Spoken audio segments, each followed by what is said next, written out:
ഒരു നേതാവുണ്ട്. ആ നേതാവ് എല്ലാം കാണിച്ചു, എല്ലാം എല്ലാം എല്ലാം എല്ലാം. പള്ളി പോയി തിരിച്ചു വരുമ്പോൾ കാല് വെച്ച് കുത്തിപ്പോയി. അപ്പൊ അവിടെ ഇരുന്നു. എന്നിട്ട് ഹബീബ റസൂലുള്ളാഹി ഇന്നാ ലില്ലാഹി വ ഇന്നാ ഇലൈഹി റാജിഊൻ, ഇന്നാ ലില്ലാഹി വ ഇന്നാ ഇലൈഹി റാജിഊൻ എന്ന് ചൊല്ലി.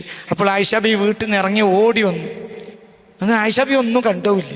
നബി ഇങ്ങനെ ഇന്നാ ലില്ലാഹി വ ഇന്നാ ഇലൈഹി റാജിഊൻ എന്ന് പറഞ്ഞിട്ട് എന്ത് ചെയ്യാണ്, വിരലിങ്ങനെ തടവുക.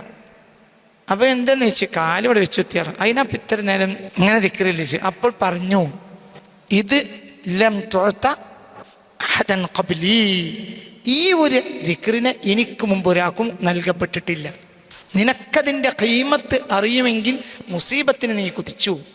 ഏത് ലോകത്തൊരു നബിക്കും അറിയാത്ത വാക്കാണ് ഇന്നാ ലില്ലാഹി വ ഇന്നാ ഇലൈഹി റാജിഊൻ. ഒരു നബിക്കും അതറിയില്ല. ഹത്താ ഈസ അറിയില്ല, ഒരാൾക്കും അറിയില്ല. ആദം നബിക്ക് ആ വാക്കറിയില്ല. ഏത് വാക്ക്? ഇന്നാ ലില്ലാഹി വ ഇന്നാ ഇലൈഹി റാജിഊൻ എന്ന വാക്ക് ഖാസത്തുൻ ബിൻ നബിയിൽ മുസ്തഫ, അതെനിക്ക് മാത്രം തന്നതാ. അതിൻ്റെ വലിപ്പം ഈ അറിഞ്ഞിരുന്നെങ്കിൽ മുസീബത്ത് ഉണ്ടാക്കി കൊതിച്ചു.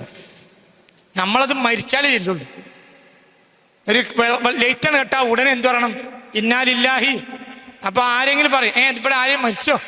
എന്തൊരു പ്രയാസം വന്നാലും എന്ത് പറയണം? എന്ത് പ്രയാസം വന്നാലും എന്ത് പറയണം? ഇന്നാ ലില്ലാഹി. അത് അത്രയും വലിയ ദിക്ർ. ആ ദിക്റിന്റെ വില അത് റസൂലുള്ളാഹിന്റെ പ്രത്യേകതയാ.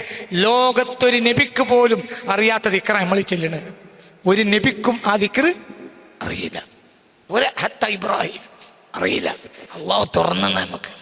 അപ്പൊ എങ്ങനെ ഓരോ ദിക്റിന്റെ പ്രാധാന്യങ്ങളുണ്ട്. അത് അതിന്റെ സമയത്ത് ചെല്ലുമ്പോൾ ഇതിന് വലിയ വിലയാ. ഉറങ്ങി കിടന്നോളൂ.